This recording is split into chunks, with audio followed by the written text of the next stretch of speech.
चलो आओ स्टार्ट करें। हम लोग इसके लिबरलाइजेशन के एंड टॉपिक पे हैं। अब हम कर रहे थे फॉरेन एक्सचेंज रिफॉर्म्स और मैंने कहा था कि 1991 के अंदर हमारे पास सिर्फ 14 दिन का फॉरेन एक्सचेंज बचा था। हमने 7 बिलियन यूएस डॉलर कहां से लिया?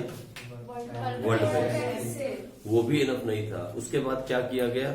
उसके बाद हमने डिवैल्यूएशन कर दिया इंडियन रुपीज को। इंडियन रुपी का डिवैल्यूएशन करने का मतलब होता है कि जो बाहर आदमी बैठा है, जब वो इंडिया से सामान खरीदेगा तो उसे कम पैसों में ज्यादा सामान मिलेगा। That is called devaluation of rupees.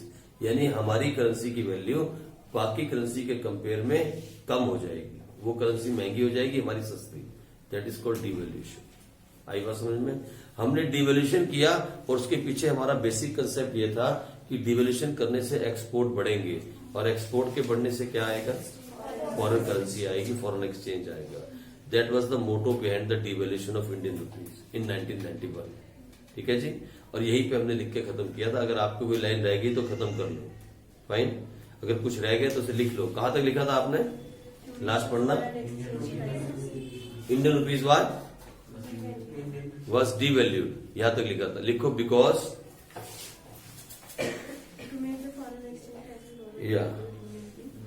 because devaluation of rupee will increase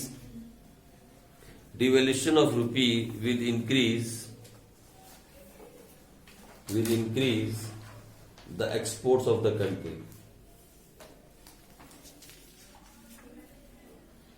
Devaluation of rupee will increase the export of the country and it will bring more foreign exchange.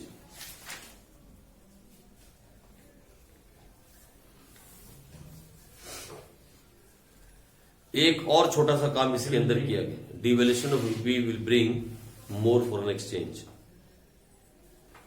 ठीक है, चलो। और एक छोटा सा और काम किया गया। इसी में बी पॉइंट डाल दो, छोटा सा बी लिख के। एक पॉइंट और किया गया। At the same time,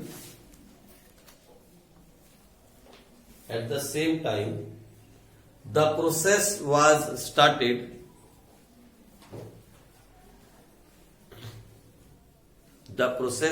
started to shift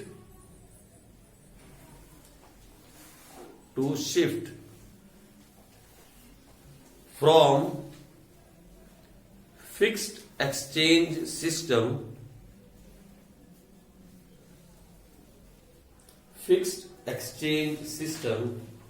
to flexible exchange system.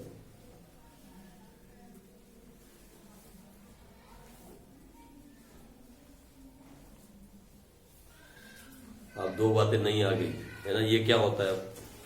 What is the fixed exchange system and what is flexible exchange system?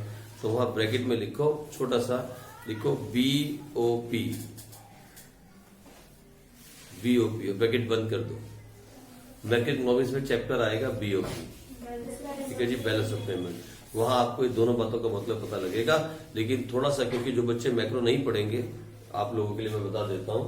ये सिस्टम होता है to fix the foreign currency rate. यानी हिंदुस्तान में $1 में कितने रुपए मिलेंगे, ये कौन फिक्स करता है? तो 1991 तक गवर्नमेंट फिक्स करती थी। कौन फिक्स करता था? गवर्नमेंट फिक्स करती थी। लेकिन 1991 के बाद धीरे धीरे शिफ्ट नहीं किया, प्रोसेस स्टार्ट हुआ।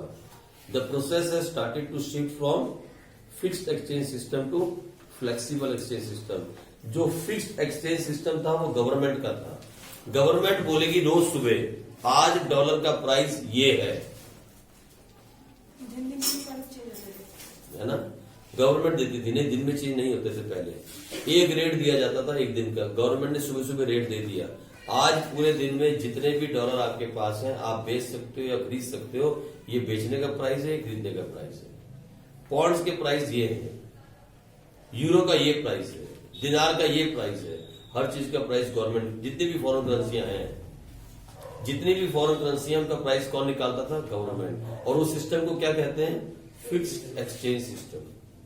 लेकिन धीरे धीरे वो प्रोसेस स्टार्ट किया गया कि हम उस सिस्टम को छोड़ दें और दूसरे सिस्टम में आ जाए। पता है कौन से वाले में? Flexible exchange system. Flexible exchange system वो सिस्टम है जहां किसी करेंसी का प्राइस मार्केट फोर्सेस तय करती हैं। और मार्केट फोर्सेस क्या होती है? Demand of foreign exchange and supply of foreign exchange. आई बात समझ में? यानी अगर डिमांड है तो प्राइस ज्यादा, डिमांड कम है तो प्राइस कम। जैसे अभी कोरोना के अंदर लोगों ने टूर जाना छोड़ दिया, लोग विदेश नहीं गए, ना कोई विदेश से आया ना कोई विदेश गया। पूरे कोरोना के 4-5 महीनों में कोई विदेश से आया, अब जाके खुला है। ना तो कोई फॉरेन गया ना कोई फॉरेन से आया। और सबसे ज्यादा डिमांड कौन करते हैं? अगर हम बात छोड़ दे इंपोर्ट को छोड़ दो, तो सबसे ज्यादा फॉरेन करेंसी किसको चाहिए? जो लोग बाहर जाते हैं और बाहर से आते हैं। जब भी आप बाहर जाओगे, मुझे जैसा गरीब आदमी भी $500 जेब में डाल के जाएगा, तो थोड़ा अमीर होगा वो 5000 डाल के जाएगा, है कि नहीं? तो थोड़े से पैसे तो हर एक को चाहिए होते हैं जब आप बाहर जाते हो, क्योंकि वहां तो इंडियन रुपीज को लेगा नहीं, वहां तो गांधी को नहीं मानते, तो वो तो सिर्फ उन्हें क्या चाहिए? US डॉलर चाहिए। तो अभी पिछले कुछ दिनों में डिमांड ही नहीं थी, इवन इंपोर्ट भी बंद थे, सारे देश बंद थे, सारा मुल्क बंद था, सारा वर्ल्ड बंद था। तो फॉरेन एक्सचेंज की कोई डिमांड ही नहीं थी, किसी ने पैसा मांगा ही नहीं, तो रेट गिर गए। अब मार्केट फोर्सेस तय करती हैं, इसीलिए हर मिनट के अंदर, हर सेकंड के अंदर शेयर मार्केट की तरह प्राइस ऊपर नीचे चलता रहता है। क्योंकि अब जो सिस्टम हम फॉलो कर रहे हैं, that is called flexible exchange system. और ये 1 नंबर का क्वेश्चन वहां पे आता है मैक्रो इकोनॉमिक्स के अंदर, वहां पे हम इसके बारे में दोबारा से पढ़ेंगे और इसकी डेफिनेशन को लिखेंगे। लेकिन अभी मैंने आपको नॉलेज के लिए बता दिया, फिक्स कौन है? जब गवर्नमेंट तय करे एक प्राइस, और फ्लेक्सिबल क्या है? जब मार्केट फोर्सेस तय करें। कौन सी market forces? Demand and supply of foreign exchange. चलो आ जाओ, आगे बढ़ जाओ, लिखो foreign trade reforms.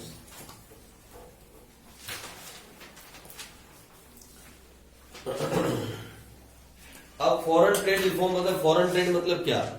Import export, है ना? That is called foreign trade. इसमें क्या किया गया? इसमें किया गया, लिखो, the major reform was, the major reform was abolition of import licensing, means removal of import licensing.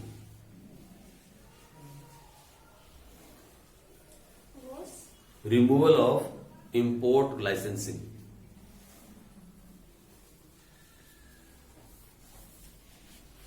मतलब इंपोर्ट करने के लिए लाइसेंस की कतई जरूरत नहीं थी, हटा दिया गया। लेकिन किन गुड्स पर? लिखो, by 2001,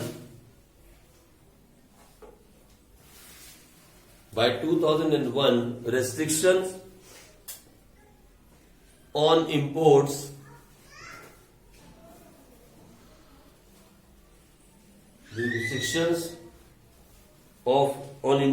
of manufactured goods and agricultural products. Manufactured goods and agricultural products were completely removed.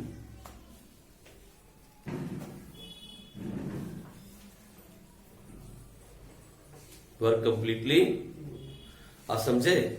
मतलब जो गुड्स हम मैन्युफैक्चर करते हैं इंडस्ट्री के अंदर, और जो एग्रीकल्चर प्रोडक्ट्स है, उनके ऊपर से 2001 में इंपोर्ट लाइसेंस की प्रॉब्लम को हटा दिया गया। No import licence required. ठीक है जी। और दूसरा क्या किया गया? लिखो इसी में बी पार्ट लिखो, another major reform was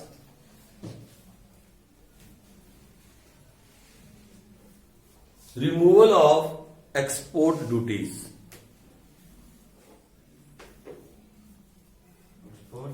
export duties,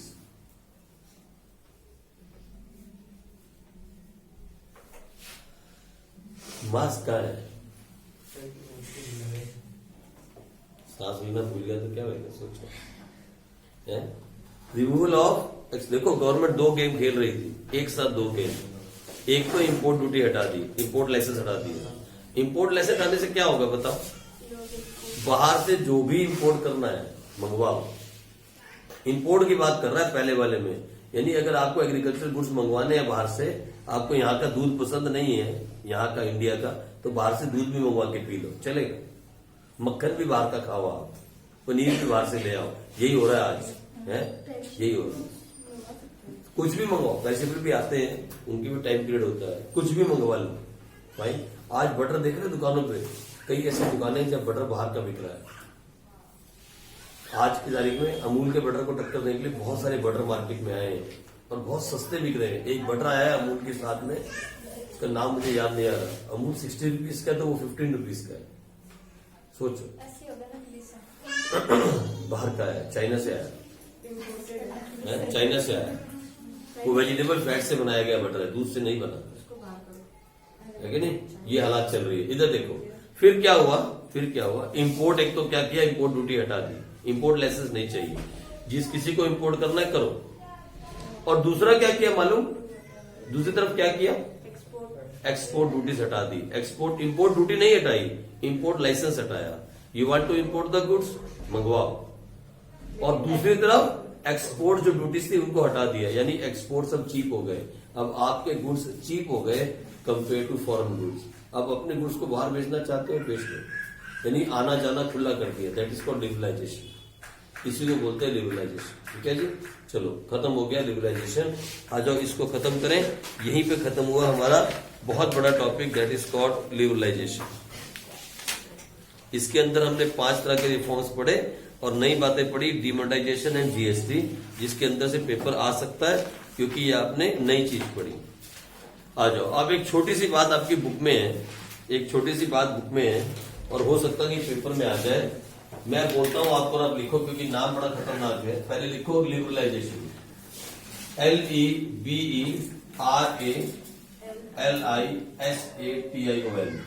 यही है ना लिबरलाइजेशन। विद एक और नाम लिखो, LAISSEZFAIRE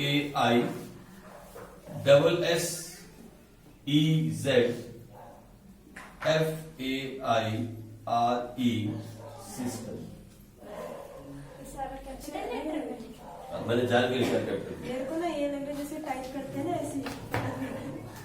अब सुनो मेरी बात, इधर सुनो, गौर से सुनो। There is a difference between this two system. इधर गौर से, यह है लिबरलाइजेशन। फाइन।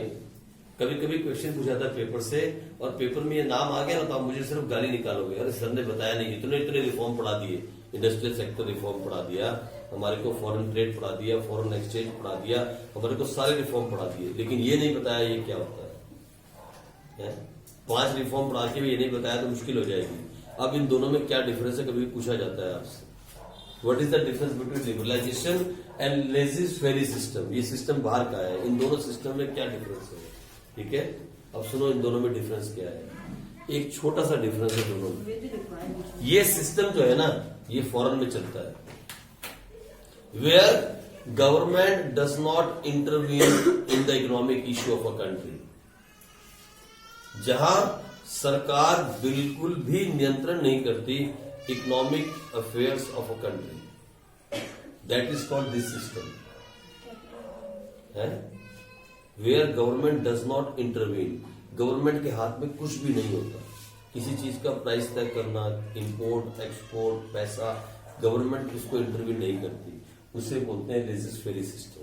और ये लिबरलाइजेशन जो है यहां सिर्फ फ्रीडम दी गई है, गवर्नमेंट ने अपना कंट्रोल नहीं छोड़ा। इसके अंदर इसमें क्या डिफरेंस है, यहां गवर्नमेंट का कंट्रोल क्या हो जाता है, 0, लेकिन यहां गवर्नमेंट का कंट्रोल 0 नहीं होता, सिर्फ क्या दी गई, freedom to do the business. यहां फ्रीडम दी गई लेकिन कंट्रोल तो गवर्नमेंट का ही है। गवर्नमेंट जब चाहे तो उस फ्रीडम को कम कर सकती है या बढ़ा सकती है, और यही अभी तक हो रहा है। आप देखो ना इंडिया में अभी तक यही चल रहा है।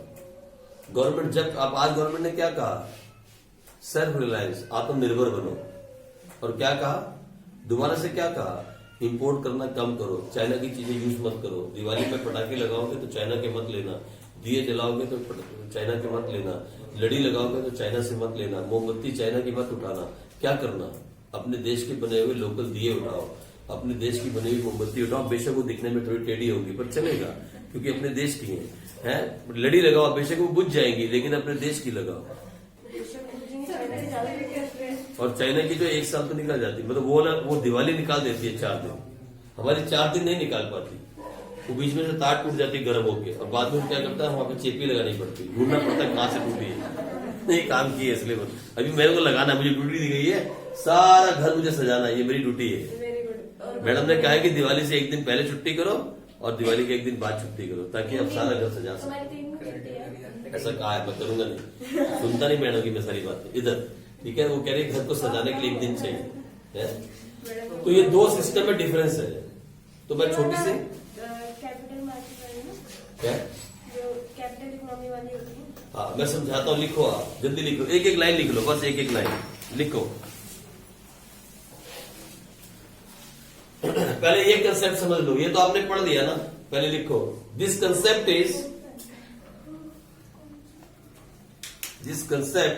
refers to a system, लिखो this concept refers to a system in which there is no intervention,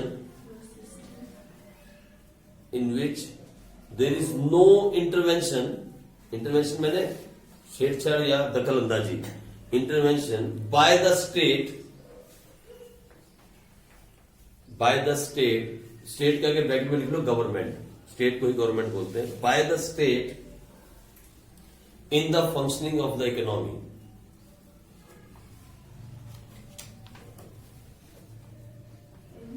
in the functioning of an economy, all decisions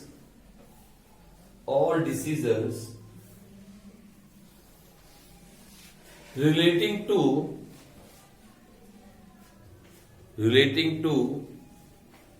allocation of resources,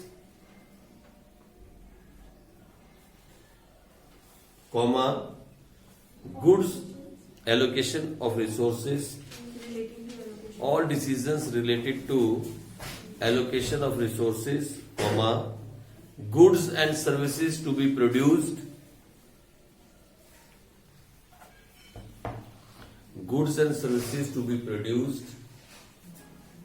are taken by the producers,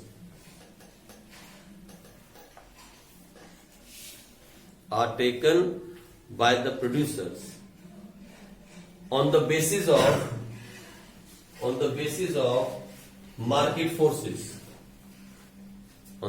of market forces, बस ये है वो system. ठीक है जी, क्या system है ये, जहां गवर्नमेंट इकोनॉमिक अफेयर्स में इंटरवीन नहीं करती, कौन सी जगह पे क्या प्रोड्यूस करना है, कितना प्रोड्यूस करना है, उसका डिसीजन कौन लेगा, प्रोड्यूसर्स। किसके बेस पे, मार्केट फोर्सेस, डिमांड सप्लाई के हिसाब से। जिसकी डिमांड ज्यादा वो ज्यादा प्रोड्यूस करेंगे, जिसकी डिमांड कम वो गरीब मरता तो मर जाए, उन्हें इससे कोई मतलब नहीं। अगर गरीब को खाना खाने की जरूरत है लेकिन डिमांड कारों की है तो प्रोड्यूस क्या किया जाएगा, क्योंकि पैसा जहां से आएगा वही प्रोड्यूस किया जाएगा। ये कौन सा सिस्टम है, ये वाला। अब आगे इसकी बात, तो एक लाइन इसके बारे में लिख लो, तो पढ़ चुके आप, तो लिख लो liberalization refers to a system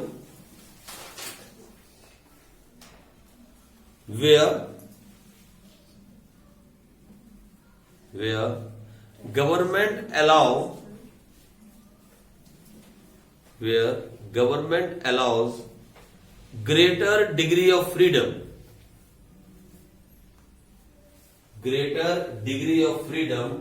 and flexibility,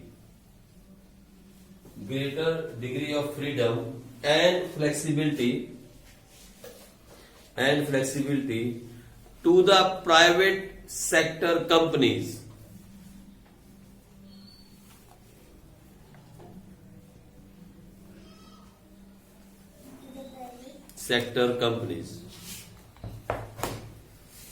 and government can intervene any time and remove that freedom.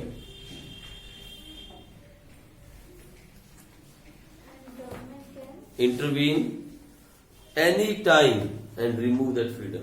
किसी भी वक्त गवर्नमेंट इंटरवीन करके उस फ्रीडम को हटा सकती है जब चाहे। ठीक है जी, ये सिस्टम है। And remove that freedom. आई मेरी बात समझ, दोनों में फर्क लग गया पता आपको।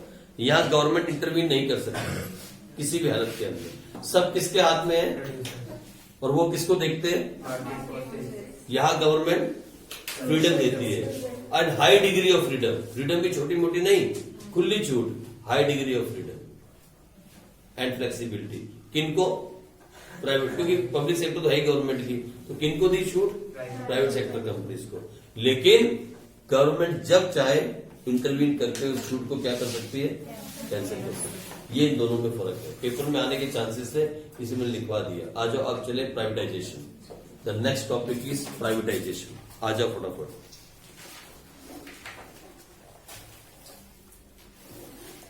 अब ये प्राइवेटाइजेशन क्या होता है, तो लिखो privatisation means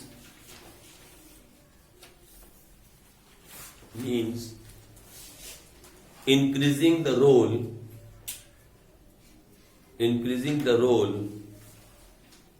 of the private sector in the economy.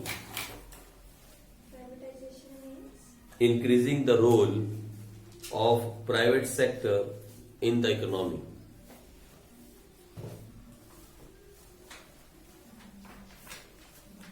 ठीक है जी, यानी प्राइवेट सेक्टर के रोल को इंक्रीज करने को बोलते हैं प्राइवेटाइजेशन। और ये दो तरह से हो सकता है, लिखो it can be done by 2 ways।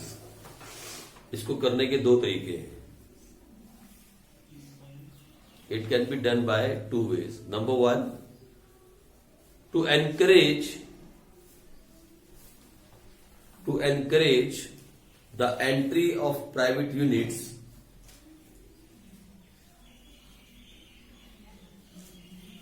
to encourage the entry of private units in the area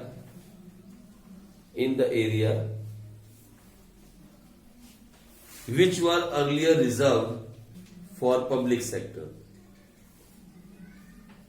repeat करना तो country sir. Private units in the area which were earlier reserved for public units या public sector. और दूसरा तरीका क्या है, लिखो B to transfer the public sector units. B में लिखो to transfer the public sector units to the private sector. ठीक है जी, to transfer the public sector units to the private sector. और उसके ब्रैकेट में लिख दो डिसइन्वेस्टमेंट। इसी को बोलते हैं डिसइन्वेस्टमेंट। अब मेरी बात सुनो, गौर से समझो। अगर नहीं भी लिखा तो सुन लो क्या लिखा हमने। हमने कहा प्राइवेटाइजेशन का मतलब क्या है। प्राइवेटाइजेशन का मतलब है प्राइवेट सेक्टर के रोल को बढ़ाना। अगर प्राइवेट सेक्टर का रोल बढ़ाओगे तो उसको बढ़ाने के 2 तरीके हो सकते हैं। एक, एनकरेज करो प्राइवेट सेक्टर को उन एरियाज में जो पहले रिजर्व थे, किसके लिए, पब्लिक सेक्टर के लिए। जहां पहले सिर्फ पब्लिक सेक्टर कंपनियां थी, अब उस कंपनियों को घटाते चले जाओ। और हमने घटाया भी था, याद है आपको। 17 से किस पे आए थे हम, 8 पे। और 8 से किस पे आए थे, 11-12 में 2 पे आ गए थे, याद है आपको। That is called D reservation of public sector. Means हम क्या कर रहे थे, हम उसको क्या कर रहे थे, सिंक्रोनाइज कर रहे, घटा रहे थे, कॉन्ट्रैक्शन कर रहे थे, वो भी कह सकते। चलो आ जाओ इधर, देखो अब गौर से सुनो। इधर पहला काम तो ये है कि जो हम इंकरेज करें प्राइवेट सेक्टर्स को उन एरिया में जहां पहले पब्लिक सेक्टर था। ये तो पहला काम हो गया। और दूसरा तरीका क्या है कि हम पब्लिक सेक्टर कंपनीज को बेच दें, ट्रांसफर कर दें। किसको, प्राइवेट सेक्टर, जो कि अभी हम कर रहे हैं। इंडियन रेलवे और इंडियन एयरलाइंस इसका बेस्ट एग्जांपल है, जो सेकंड वाला पॉइंट है। This is called disinvestment. क्या बोलते हैं इसको, मतलब गवर्नमेंट अब अपना हाथ पीछे खींच रही है। जो गवर्नमेंट ने पहले इन्वेस्टमेंट की थी, अब उसको बेचने को बोलते हैं डिसइन्वेस्टमेंट। इससे होगा क्या, गवर्नमेंट के पास लाखों करोड़ आ जाएंगे, लाखों करोड़। अगर गवर्नमेंट अपना हिस्सा बेच देती है रेलवे के अंदर या एयरलाइंस के अंदर, तो लाखों करोड़, 1, 2, 10, 20, 50 करोड़ नहीं, लाखों करोड़ आएंगे। लाखों करोड़ गवर्नमेंट के पास आ जाएंगे। और गवर्नमेंट, दूसरा क्या होगा, जो गवर्नमेंट की सिरदर्दी है सैलरियां देने की, उनके बच्चों को पालने की, उनको पालने की, लॉस में चलाने की, सब खत्म। यानी एक बार में लाखों करोड़ आ जाएंगे और ऊपर से गवर्नमेंट की सिरदर्दी खत्म, अगले महीने से खत्म। अब वो किन हाथों में चले गए, प्राइवेट सेक्टर के हाथों में। अब वो काम करेंगे तो तनख्वाह मिलेगी। वो मुंह में पान चबा के 11 बजे ऑफिस में आएंगे और फिर जगह जगह थूकते रहेंगे और पैसे ले लेंगे। अब वो नहीं चलेगा। यही हो रहा है पब्लिक सेक्टर में। काम कोई भी नहीं करता पब्लिक सेक्टर का आदमी, लेकिन सरकारी नौकरी सबको चाहिए, क्योंकि इसमें काम। हाँ, मेन रीजन यही है। पहले सरकारी नौकरी में लोग ढूंढते थे ना, क्योंकि उसमें पेंशन होती थी। गवर्नमेंट जॉब बोले तो मतलब फ्यूचर सारा सिक्योर हो गया। अगर आप मर भी जाओ तो आपकी फैमिली को उसकी लास्ट तक पेंशन मिलती रहेगी जब तक वाइफ रह जाएगी। ऐसा होता था ना, इसलिए लोग गवर्नमेंट जॉब की तरफ भागते थे, because there is a security there. वहां जॉब सिक्योर है, एक तो कोई आपको निकालेगा नहीं, और दूसरा आपका फ्यूचर भी सिक्योर है, आपकी फैमिली का भी सिक्योर है। प्राइवेट सेक्टर में प्रॉब्लम क्या है? फ्यूचर सिक्योर नहीं है। Hire and fire in private sector does not matter. कभी भी रखेंगे, कभी भी निकाल देंगे, है ना। वहां 5 मिनट में हायरिंग और अगले 5 मिनट में फायरिंग। ऐसा भी चलता है कि एक दिन के लिए आदमी आया और अगले दिन चला गया। ऐसा भी मैंने देखा हमारी कंपनी में होते हुए। एक दिन के लिए बॉस आया और ये बहुत बड़ा बॉस है, उसकी ओरिएंटेशन हुई, बहुत बड़ी मीटिंग हुई, सारा स्टाफ बुलाया गया, एक राउंड टेबल मीटिंग की गई, जितने भी एचओडी सब आ गए, चाय पानी हुआ, बड़ा फर्स्ट क्लास। और नेक्स्ट डे पता लगा दोपहर को उसने रिजाइन कर दिया या कंपनी ने निकाल दिया, एक दिन के अंदर ही चला गया। ऐसा हमने बहुत बार देखा। That is privatisation. तो अभी हमने क्या कहा? 2 काम कर सकते हैं। या तो हम क्या करें, एनकरेज करें प्राइवेट सेक्टर को उन जगहों पे जहां पहले क्या था, और दूसरा काम हम क्या कर सकते हैं, transfer of public sector to which is called disinvestment. Disinvestment, है ना। चलो चाहे डी इन्वेस्टमेंट बोलो, डिसइन्वेस्टमेंट। आ जाओ, लिखो आप, what is the meaning of disinvestment. यहां आपसे पूछा जाएगा what is the meaning of disinvestment.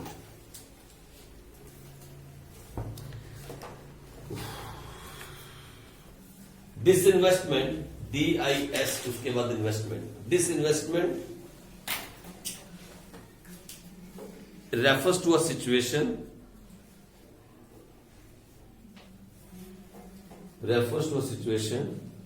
when the government sells off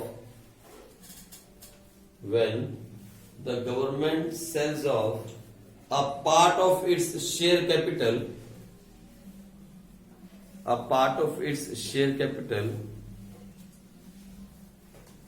of PSU,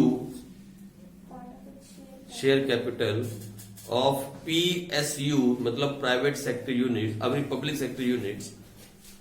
PSU का मतलब होता है public sector units to private sector. मतलब गवर्नमेंट जब अपनी कंपनी की शेयर कैपिटल को बेच देती है, अपने शेयर्स को बेच देती है। अब गवर्नमेंट कैसे कंपनी बेच सकती है? कंपनी उठा के तो दे नहीं सकती। गवर्नमेंट की जो कंपनीज हैं उनके क्या करती है, शेयर्स बेच देती है। किसको? प्राइवेट इन्वेस्टर को। इसे बोलते हैं डिसइन्वेस्टमेंट। कहीं पे हम पूरा शेयर बेचते हैं, कहीं पे गवर्नमेंट क्या करती है, 51% हिस्सेदारी दे देती है। मालूम है किसी कंपनी के अंदर जिसकी हिस्सेदारी 51% होती है उसी की चलती है। किसी भी कंपनी में, जो भी कंपनी हम पढ़ रहे हैं, अभी पढ़ रहे हैं ना अकाउंट्स के अंदर, पब्लिक लिमिटेड कंपनी, जो भी कंपनी के मार्केट में शेयर्स है वो होती है पब्लिक लिमिटेड कंपनी। ठीक है जी। जब गवर्नमेंट उसके शेयर्स बेच देती है प्राइवेट इन्वेस्टर्स को, तो 51% हिस्सेदार उसको बना देती है, 49 खुद रह जाती है। तो 51% हिस्सेदारी से क्या होता है, सारी की सारी मैनेजमेंट, सारा का सारा करता धरता वही हो जाता है। या तो गवर्नमेंट ऐसे करती है, या गवर्नमेंट क्या करती है, 100% कंप्लीट बेच देती है। अभी इंश्योरेंस सेक्टर के अंदर गवर्नमेंट 100% बेचने को तैयार है। डिफेंस सेक्टर के अंदर गवर्नमेंट कहती है आओ और इन्वेस्ट करो, लेकिन पूरी हिस्सेदारी नहीं मिलेगी, 51-49 हिस्सेदारी कर लो। रेलवे सेक्टर गवर्नमेंट जो है 51-49 पे रेडी बैठी है बेचने को। इंडियन एयरलाइंस कंप्लीट बिकने को तैयार बैठी है, बस पैसा इकट्ठा करो और चले जाओ। हाँ, बिकने वाली है। भारतीय है ना इंडियन एयरलाइंस, वो जिसमें वो क्या है? बिकी नहीं अभी तक, बिकी नहीं, अभी बिकने वाली वो बिकी नहीं है। ये सारी कंपनियां बिकने को तैयार है, जिसके घर में पैसे रखे और चले जाना। तो प्लीज ट्राई करो, है। हाँ, आप टेंडर भर सकते हो क्योंकि टेंडर निकले हुए हैं। तो आप में से ऐसी कंपनियां कल खरीद लो तो मुझे बता देना, मैं भी आपके साथ चल पड़ूंगा। ठीक है जी। सवारी कर रहे हैं, नहीं, मैं देख लूंगा मतलब आप क्या कर रहे हैं, है ना। मैं आपको थोड़ा एडवाइस कर दूंगा और थोड़े पैसे चार्ज करूंगा उसके। ठीक है, क्योंकि मैं तो खरीद नहीं सकता हूँ। चलो आ जाओ आगे। What is the need of privatisation? लिखो, नीड फॉर प्राइवेटाइजेशन। क्या जरूरत पड़ी थी प्राइवेटाइजेशन करने की?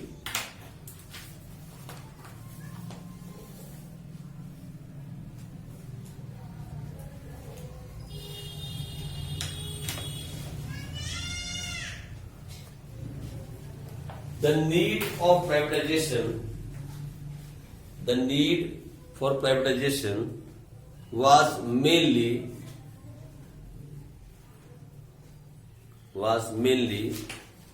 because of बोलो क्या कारण रहा होगा? प्राइवेटाइजेशन करने की गवर्नमेंट ने क्यों सोची होगी? Because of what? एक कारण हो सकता है, लेकिन मेनली क्या होगा? और पुअर परफॉर्मेंस ऑफ पीएसयू, वही इसको लॉ सिखाएंगे। Because of poor performance of PSU,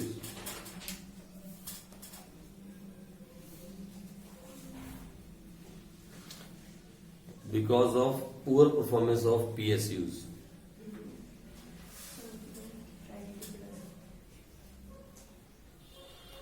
चलो,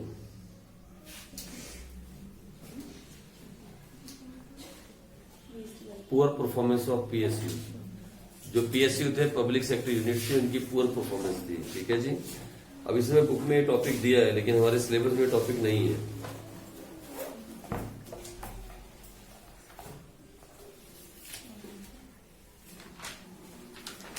हम भी छोड़ देंगे।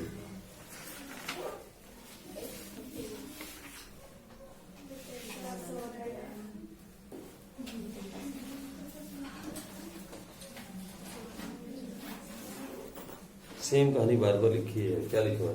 लिख लो कुछ फॉलोइंग पॉइंट्स, लिख लो इसके अंदर कुछ पॉइंट्स लिखो नीड के अंदर। पॉइंट नंबर 1 लिखो। Point number 1, the process of industrialisation, या नीड में पहला पॉइंट लिख लो, या सेकंड पॉइंट डाल लो, इसको सेकंड पॉइंट में डाल लो। नीड में सेकंड पॉइंट लिखो। The process of industrialisation, the process of industrialisation was started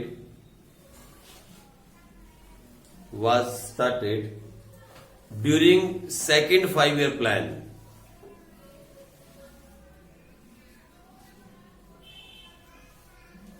in which the PSUs were assigned a key role, in which the PSUs were assigned a key role, मतलब main role किसको दिया गया था second 5 plan में? PSUs को। Fine. फिर क्या हुआ? लिखो पॉइंट नंबर 3, या की रोल। पॉइंट नंबर 3 लिखो। The IPR 1956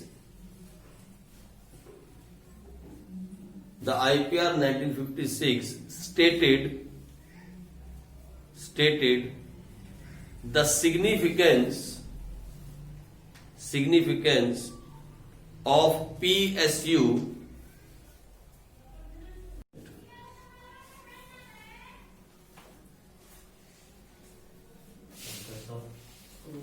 process of growth and development. Point number 3, point number 4, there is no doubt in that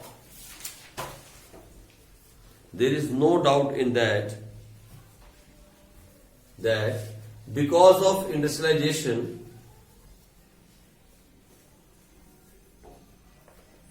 and PSUs, India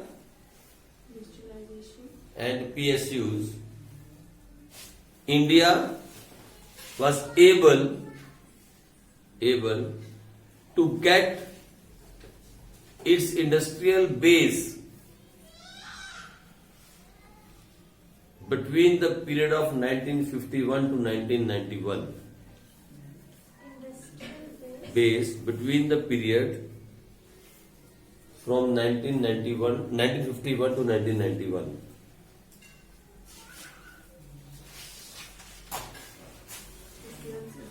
अब सुनो मेरी बात, इधर सुनो। अभी तक हमने लिखा नहीं what was the need for privatisation.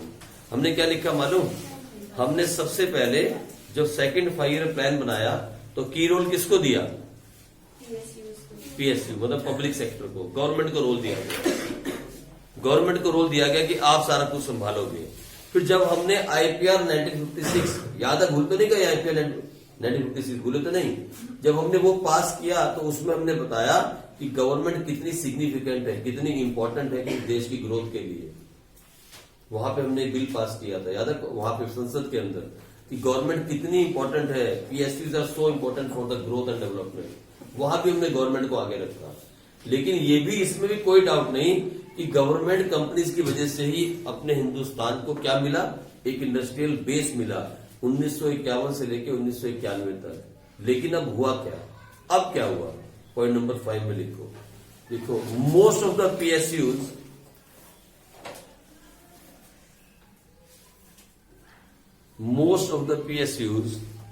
turned, P-U-R-N-E-D, turned into a social liability.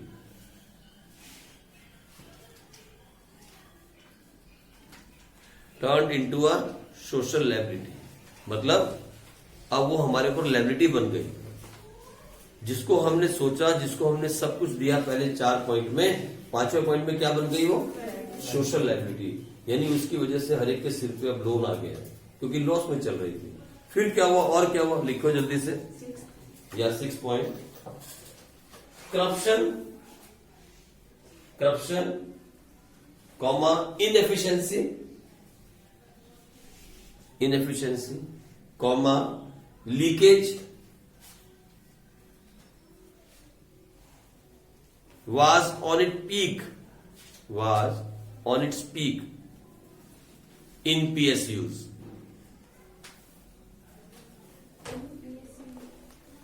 तीन चीजें, एक तो करप्शन, दुनिया भर की करप्शन पब्लिक सेक्टर के अंदर, दूसरा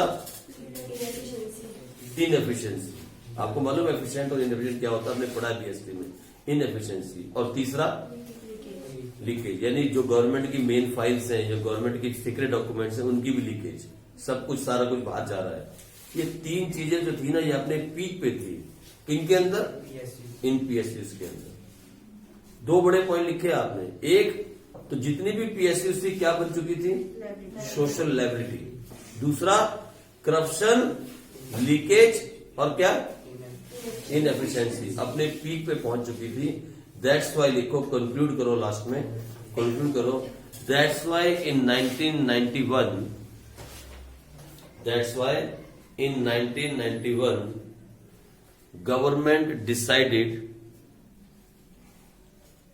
government decided to phase out public enterprises. Phase out, PHASC, to phase out public enterprises by selling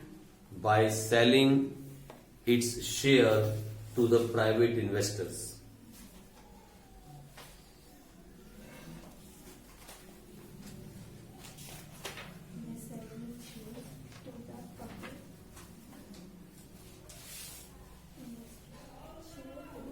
To the private investors, by selling its shares to the private investors. ठीक है जी, simple line लिखा दिया, तो बहुत कुछ क्या क्या लिखा है इसमें, छोड़ो, बट लिखो लास्ट के अंदर एक लाइन और, still at the time of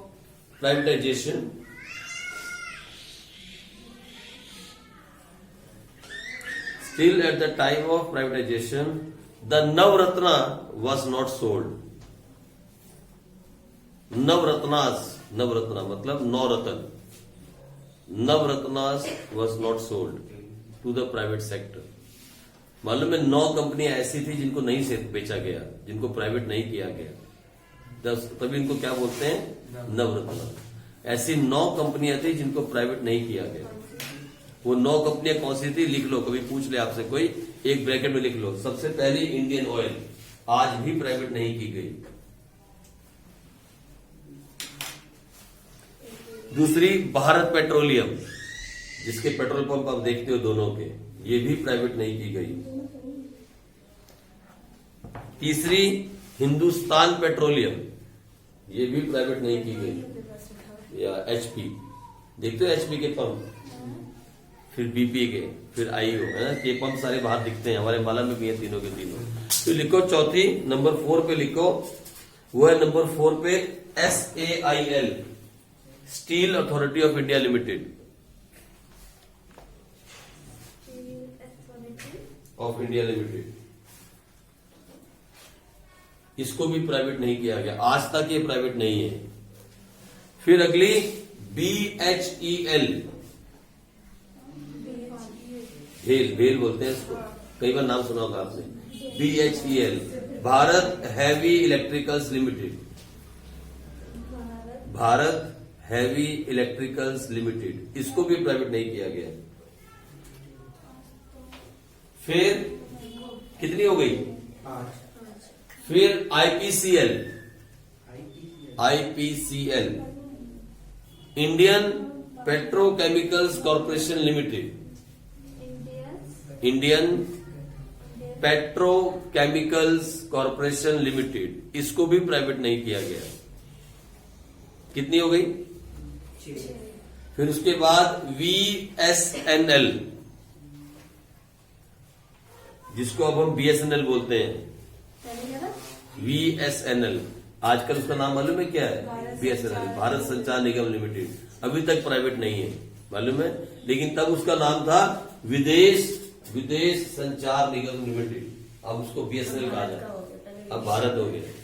तब भी हमारी थी, आज भी हमारी है, लेकिन नाम बदल गया, विदेश संचार निगम लिमिटेड, SANCHAR, विदेश संचार निगम लिमिटेड। ठीक है। उसके बाद NTPC, national thermal power corporation, ठीक है जी, इसको भी प्राइवेट नहीं किया गया, नेशनल थर्मल पावर कॉर्पोरेशन। और फिर लास्ट में एक बची HPCL, Hindustan petroleum corporation limited, ज्यादातर पेट्रोल की कंपनी है, देख रहे हो आप। HPCL, Hindustan petroleum corporation. 9 हो गई। इन्हें बोलते हैं नवरत्ना। ये नवरत्ना ऐसी थी जो उस टाइम पे प्राइवेट नहीं की गई, और इनमें से कुछ तो आज भी प्राइवेट नहीं की गई। ये 9 ऐसी कंपनियां थी। 9 हो गई पूरी की पूरी। ये 9 ऐसी कंपनियां थी जिनको प्राइवेट नहीं किया गया। ठीक है जी। चलो, प्राइवेटाइजेशन के अंदर कल हम पढ़ेंगे the gain of privatisation and the loss of privatisation, है हिंदुस्तान पेट्रोलियम कॉर्पोरेशन लिमिटेड। चलो, कल पढ़ेंगे इसके बारे में आगे।